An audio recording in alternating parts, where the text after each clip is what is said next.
السلام عليكم ورحمة الله وبركاته.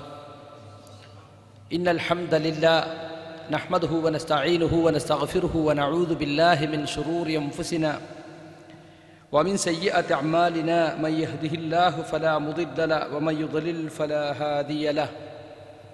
وأشهد أن لا إله إلا الله وحده لا شريك له وأشهد أن محمدا عبده ورسوله. يا أيها الذين آمنوا اتقوا الله حق تقاته ولا تموتن إلا وأنتم مسلمون. أما بعد فإن خير الحديث كتاب الله وأصدق السنن سنة محمد صلى الله عليه وسلم وشر الأمور محدثاتها وكل محدثة بدعة وكل بدعة ضلالة وكل ضلالة في النار. أعوذ بالله من الشيطان الرجيم. ويطعمون الطعام على حبه مسكينا ويتيما وأسيرا إنما نطعمكم لوجه الله لا نريد منكم جزاء ولا شكورا إنا نخاف من ربنا يوما عبوسا قمطريرا. പ്രിയമുള്ള സഹോദരി സഹോദരന്മാരെ, സർവാധിനാഥനായ റബ്ബിൻ്റെ എല്ലാ വിധിവിലക്കുകളും സൂക്ഷിച്ചുകൊണ്ട് അവൻ്റെ നിയമനിർദ്ദേശങ്ങൾ ജീവിതത്തിൽ കഴിവിൻപടി പാലിച്ചുകൊണ്ട് അവസാന നിമിഷം വരെ തഖ്വയിൽ അധിഷ്ഠിതമായി ജീവിക്കുവാൻ ഈ പറയുന്ന ഞാനും കേൾക്കുന്ന നിങ്ങളെല്ലാവരും ആത്മാർത്ഥമായി പരിശ്രമിക്കണമെന്ന് ആമുഖമായി ഓർമ്മപ്പെടുത്തുകയാണ്. ഒരു പൊതു ക്ലാസ് ആയിട്ടല്ല നമ്മൾ ഈ പരിപാടി സംഘടിപ്പിച്ചിട്ടുള്ളത്. പ്രവർത്തകർ മാത്രം ചിന്തിക്കേണ്ടതും പ്രത്യേകിച്ച് ആലോചിക്കേണ്ടതുമായ ചില വിഷയങ്ങൾ ഓർമ്മപ്പെടുത്തുവാനാണ് ഇങ്ങനൊരു പരിപാടി സംഘടിപ്പിച്ചിട്ടുള്ളത്. നമ്മളെല്ലാവരും സാധാരണ പറയാറുള്ളത് പോലെ ജീവിതത്തിൻ്റെ രണ്ടറ്റം കൂട്ടിമുട്ടിക്കാനോ കൂട്ടിമുട്ടിയ അറ്റം വേർപെട്ടു പോകാതിരിക്കാനോ അങ്ങനെ ജീവിതത്തിൻ്റെ ഭാരവും പേറിയാണ് ഈ അറബ് രാജ്യത്തെത്തിയത്. പലർക്കും പ്രതീക്ഷിച്ച പോലെയുള്ള ജോലിയോ സംതൃപ്തമായ കുടുംബജീവിതമോ അല്ലെങ്കിൽ താൻ ഉദ്ദേശിച്ച നേട്ടങ്ങളോ ഒന്നും ഇവിടെ ഉണ്ടായിട്ടില്ലെങ്കിലും എല്ലാവരും സാധാരണ പറയാറുള്ള പോലെ തട്ടിമുട്ടി പോകുന്നവരാണ്. വളരെ കുറച്ച് ആളുകൾ മാത്രമാണ് സംതൃപ്തമായ ജോലിയും നല്ല ശമ്പളവും നല്ല ഫ്ലാറ്റും നല്ല കുടുംബജീവിതമൊക്കെ ആയിട്ട് കഴിഞ്ഞു പോകുന്നവരുള്ളൂ. എല്ലാവരുടെ ചിന്തയും വന്നിട്ടെന്ത് നേടി, എത്ര കാലമായി, ഇനി എന്തൊക്കെ നേടാനുണ്ട്, ഈ ചിന്തയാണ് എപ്പോഴും. അതിനെക്കുറിച്ചുള്ള ആലോചനയാണ്. മാസം എത്ര അയച്ചു, ഇനി അടുത്ത മാസം എത്ര അയക്കുക, അപ്പോഴത്തേനും അവിടെ കടം വന്നു, ഈ കല്യാണമായി, മറ്റതായി, ഈ വക ചിന്തകൾക്കിടയിലാണ്. ഈ ചിന്തകൾക്കിടയിൽ നമ്മെ നമ്മുടെ ലക്ഷ്യത്തെക്കുറിച്ച് ഓർമ്മപ്പെടുത്തുകയും വെറും മൃഗീയമായ ഒരവസ്ഥയിലേക്ക് പോകാതെ നമ്മളെ തടഞ്ഞു നിർത്തുകയും ചെയ്യുന്നൊരു പ്രധാനപ്പെട്ട പ്രവർത്തനമാണ് ഇസ്ലാഹി പ്രവർത്തനം.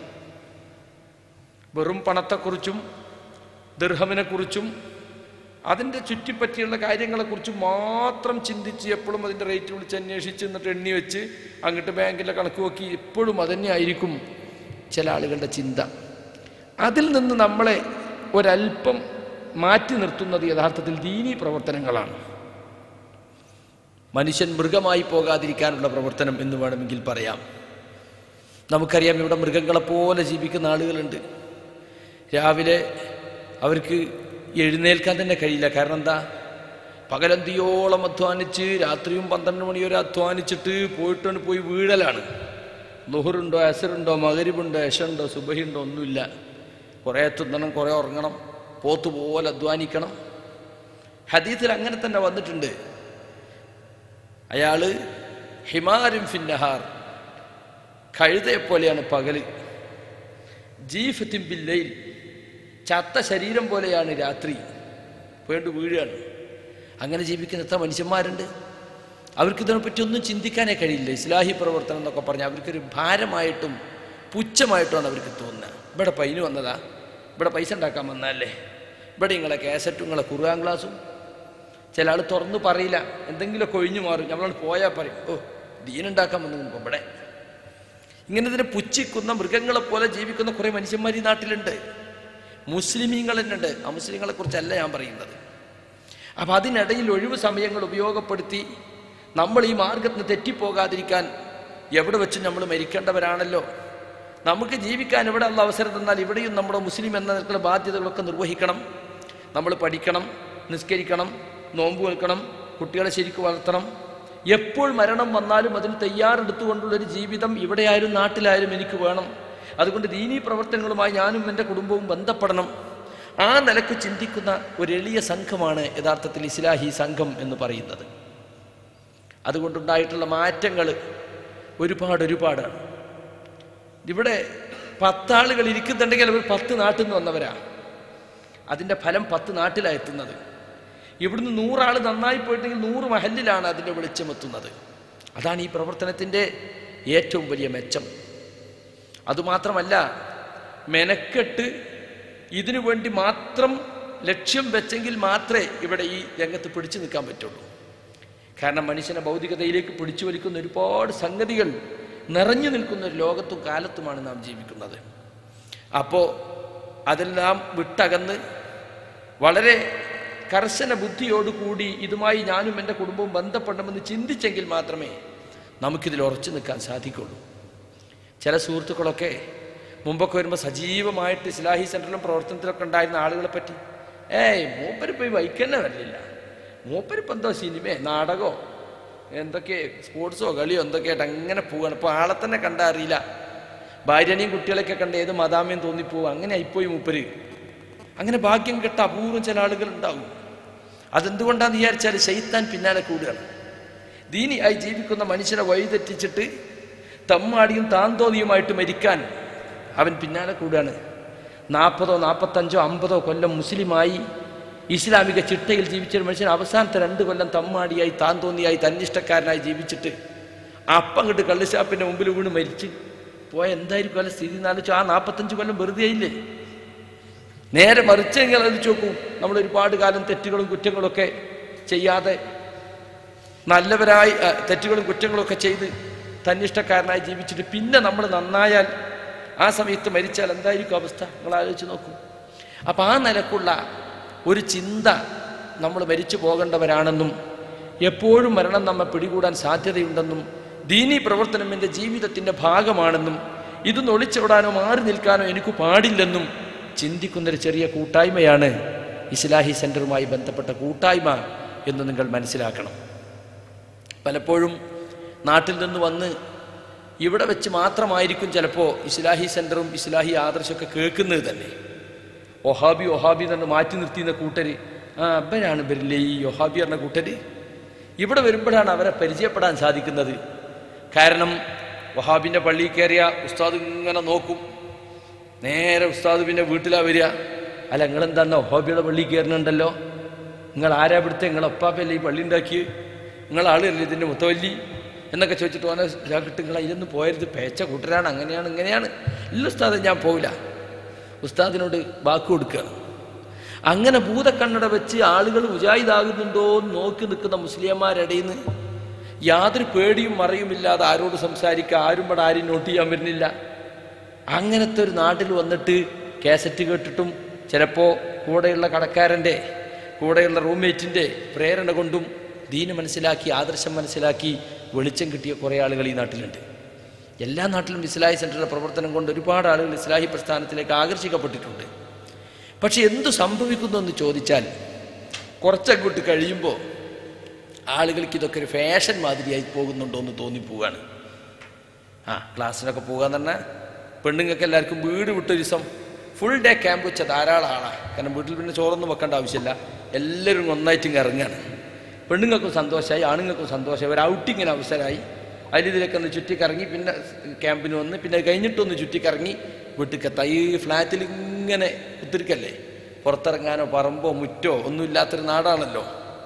അപ്പം അങ്ങനെ ഒരു ഫാഷൻ മാത്രമായിട്ട് ഇസ്ലാഹി പ്രവർത്തനത്തെ കാണുന്ന ഒരവസ്ഥ നമുക്കുണ്ടായിക്കൂടാത്തതാണ്. നാം യഥാർത്ഥത്തിൽ ചിന്തിക്കേണ്ടത് ഇസ്ലാം എന്ന് പറഞ്ഞാൽ സ്വന്തം ജീവിതത്തിൽ പിന്തുടരാൻ മാത്രമുള്ളതല്ല. സ്വന്തം ജീവിതത്തിൽ ദീൻ പിന്തുടരുന്നതോടൊപ്പം താൻ മനസ്സിലാക്കി ഈ ദീനിൻ്റെ സന്ദേശം മറ്റുള്ളവർക്ക് എത്തിച്ചു കൊടുക്കാനുള്ള ബാധ്യത കൂടി അല്ലാഹു സുബ്ഹാനഹു തആല നമ്മളെ ഏൽപ്പിച്ചിട്ടുണ്ട്. അത് താൻ അറിഞ്ഞ സത്യം അറിഞ്ഞിടത്തോളം മനസ്സിലാക്കിയിടത്തോളം തൻ്റെ സുഹൃത്തിന് എത്തിച്ചു കൊടുക്കുക. എല്ലാവർക്കും പ്രസംഗിച്ചു കൊടുക്കാനോ അല്ലെങ്കിൽ തർക്ക വിഷയങ്ങൾ സമർത്ഥിച്ചു കൊടുക്കാനോ സാധിച്ചോണമെന്നില്ല.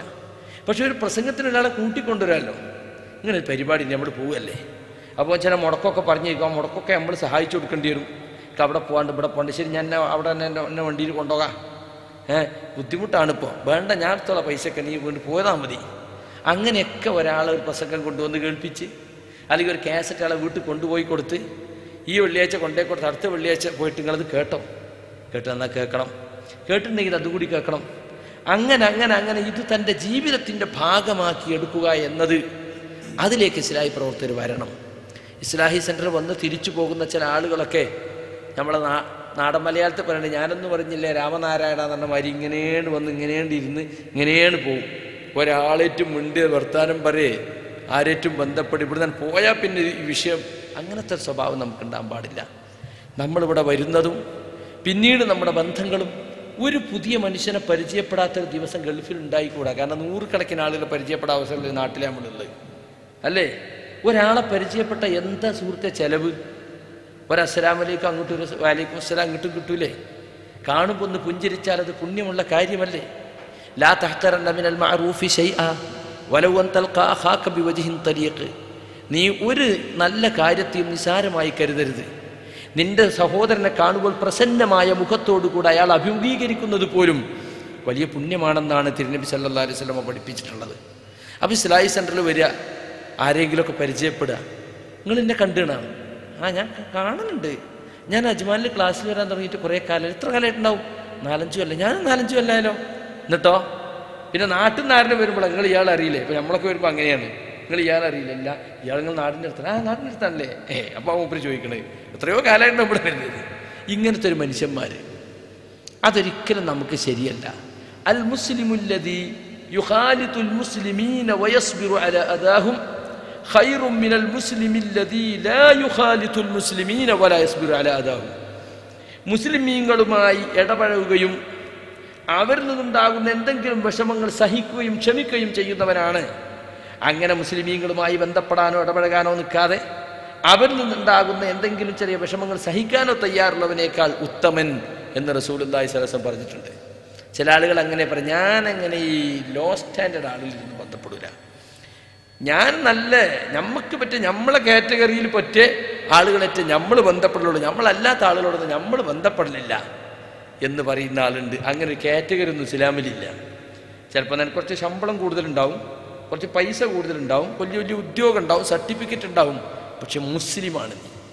എല്ലാ മുസ്ലിമീങ്ങളോടും സ്നേഹപൂർവ്വം പെരുമാറുക എന്നത് നിന്റെ കടമയാണ്, ബാധ്യതയാണ്. ഒരാളെ പരിചയപ്പെട്ടാൽ, അയാളോടൊന്ന് പുഞ്ചിരിച്ചാൽ, അയാളോടൊന്ന് പ്രസന്ന മുഖത്തോടു കൂടി പെരുമാറിയാൽ നമുക്കെന്താ നഷ്ടം വരാനുള്ളത്? ഒന്നും നഷ്ടം വരാനില്ല. അതുകൊണ്ടൊരു പുണ്യമാണ് നമുക്ക് ലഭിക്കുന്നത് എന്ന് നമ്മൾ മനസ്സിലാക്കണം. അതുകൊണ്ട് ഈ സെൻറ്ററിൽ വരികയും സെൻറ്ററിൽ വന്ന് ക്ലാസ് കേട്ട് അങ്ങനെ അറിയാത്ത പോലെ ഒഴുകിപ്പോയി ചെയ്യുന്നതിന് പകരം ആളുകളെയൊക്കെ പരിചയപ്പെടുകയും ആ പരിചയം നമുക്ക് പരലോകത്തും ഇൻഷാ അല്ലാഹ് ഉപകാരപ്പെടുത്തുകയും വേണം. ഒരു വാക്കുകൊണ്ട് ഒരാളെ സഹായിക്കാൻ നമുക്ക് സാധിച്ചാൽ, അല്ല ഇസ്ഫഉ തുജറു, നിങ്ങൾ ശുപാർശ ചെയ്യൂ, നിങ്ങൾക്ക് കൂലി കിട്ടും. നമ്മുടെ വാക്കൊരു ശുപാർശയായിരിക്കും. നിങ്ങൾ ആ കമ്പനിയിലല്ലേ, ആ മുദീറിനോടൊന്ന് പറഞ്ഞ് എനിക്കവിടെ ജോലി കിട്ടിയിരുന്നു. ഒന്നുമില്ല, ഇത് ഞാൻ അറിയുന്ന ഒരാളാണ്, അദ്ദേഹത്തിൻ്റെ യോഗ്യതയൊക്കെ നിങ്ങളൊന്ന് സഹായിക്കണം, ഒരു വാക്കേ വേണ്ടു. അതൊരു കൂലിയുള്ള കാര്യമാണ്. അപ്പം നമ്മുടെ വാക്ക് കൊണ്ടോ, നമ്മുടെ വണ്ടിയിൽ ഇവിടെ നിന്ന് ഷാർജയ്ക്ക് പോകുമ്പോൾ ഒരാളെ കയറ്റിയാൽ അതിനൊരു കൂലി അല്ലേ? നമ്മളെ ഫോണിലൊന്ന് വിളിക്കേണ്ടി വന്നാൽ അയാൾക്കൊരു ഫോൺ കൊടുക്കാൻ. അങ്ങനെ എന്തെല്ലാം ചെറിയ ചെറിയ നിസാരമെന്ന് നമ്മൾ കരുതുന്ന ഗുണങ്ങളൊക്കെ ഉണ്ട്. അതൊക്കെ ഈ സാമൂഹ്യ ജീവിതത്തിൽ നാം കാത്തു സൂക്ഷിക്കണമെങ്കിൽ ഇത്തരത്തിലുള്ള കൂട്ടായ്മകളിൽ നാം നിൽക്കണം. ഒറ്റപ്പെട്ട് നിന്നാൽ ഇതൊന്നും ഉണ്ടാവില്ല. ഒറ്റപ്പെട്ട് നിന്നവൻ്റെ പിന്നാലെ പിശാച് വേഗം കൂടും, ഓനെ വേഗം വഴിതെറ്റിച്ച് കൊണ്ടുപോകാനും സാധിക്കും. ഒരു കൂട്ടായ്മയിൽ നിന്ന ഒരു ടീം സ്പിരിറ്റാണ് അല്ലേ? ഇവിടെ ഇപ്പോൾ വന്നവർക്ക് ചിലർക്കൊക്കെ ക്ഷീണം ഉണ്ടാവും, പക്ഷെ ആരും ഉറങ്ങൂല. എന്താ? ഒറ്റയ്ക്ക് നാം റൂമിൽ കുതിർന്ന് തൂങ്ങിയിട്ടിരിക്കൂല. ഇവിടെ ആരും തൂങ്ങണില്ല. അതൊരു ടീം സ്പിരിറ്റാണ്. ഇപ്പം നമ്മൾ തറാവീന് ഇങ്ങനെ നിൽക്കുക, ഇപ്പം 4 റക്അത്ത് 6 റക്അത്തൊക്കെ കഴിയുമ്പോൾ നമുക്കിങ്ങനെ കാലം ഇങ്ങനെ കുഴയണ പോലെ തോന്നും. പഠിച്ചോനെ നിർത്തി പോണോ? അപ്പം നമ്മൾ അപ്പുറത്ത് അതിനേക്കാളും പ്രായമുള്ള ആൾ, ഇയാൾ നിൽക്കേണ്ടതിൽ പിന്നെ ഞാൻ പോവുകയെ, ഞാൻ ബലത്തിൽ നിൽക്കട്ടെ, അപ്പോൾ ഓനൊന്നുകൂടി ബലത്തിൽ പോകും. മനസ്സിലായില്ലേ? അതൊരു ടീം സ്പിരിറ്റാണ്. അപ്പം ആ കൂട്ടായ്മയിൽ നിൽക്കുമ്പോൾ ഉണ്ടാകുന്ന ശക്തിയാണത്. മനസ്സിലായി? നിങ്ങൾ ആരാണ്? ഞാൻ ഇവിടെ ഇസ്ലാഹി സെൻറ്ററിൻ്റെ ആളാണ്. കണ്ടാ സ്റ്റേ സെൻറ്ററിലേക്ക് അവിടെ വരലുണ്ടെങ്കിൽ അപ്പോൾ ഒരു ശക്തിയായി ഒരു വ്യക്തിയല്ലേ നമ്മളൊരു ശക്തിയായി മാറി. ആ നിലക്കാണ് കൂട്ടായ്മയിൽ നിന്ന് പ്രവർത്തിച്ച് കൂട്ടായ്മയിലുണ്ടാകുന്ന ചെറിയ എന്തെങ്കിലുമൊക്കെ വിഷമങ്ങൾ അതുണ്ടാവും. വീട്ടിലുണ്ടാവില്ല വിഷമം. ബാപ്പയും അമ്മയും മാത്രമുള്ള മാതിരിയാണ് 3-4 മക്കളും പിന്നെ മക്കൾക്ക് ഭാര്യമാരും അവർക്ക് കുട്ടികളൊക്കെ ഉണ്ടായാൽ എന്തെങ്കിലുമൊക്കെ ചെറിയ പ്രശ്നങ്ങൾ കുട്ടികൾ തമ്മിലുണ്ടാവും, ഏട്ടനും അനിയനും തമ്മിലുണ്ടാവും, ഭാര്യയും ഭർത്താവും തമ്മിലുണ്ടാവും, ഒക്കെ ഉണ്ടാവില്ലേ? അതൊക്കെ ഉണ്ടാവും എന്ന് വിചാരിച്ചിട്ട് ഇതൊന്നും വേണ്ടാന്ന് ആരെങ്കിലും വെക്കലുണ്ടോ? ഇല്ല. അതുപോലെ കൂട്ടായ്മയിൽ ജീവിക്കുമ്പോൾ എന്താ അതാ റസൂൽ പറഞ്ഞു, യസ്ബിറു അലാ അദാഹും, മുസ്ലിമീങ്ങളിൽ നിന്നുണ്ടാകുന്ന എന്തെങ്കിലും വിഷമങ്ങൾ അതിൽ ക്ഷമിക്കുക എന്നുള്ളത് നമ്മുടെ കടമയാണ്. ആ നിലക്കാണ്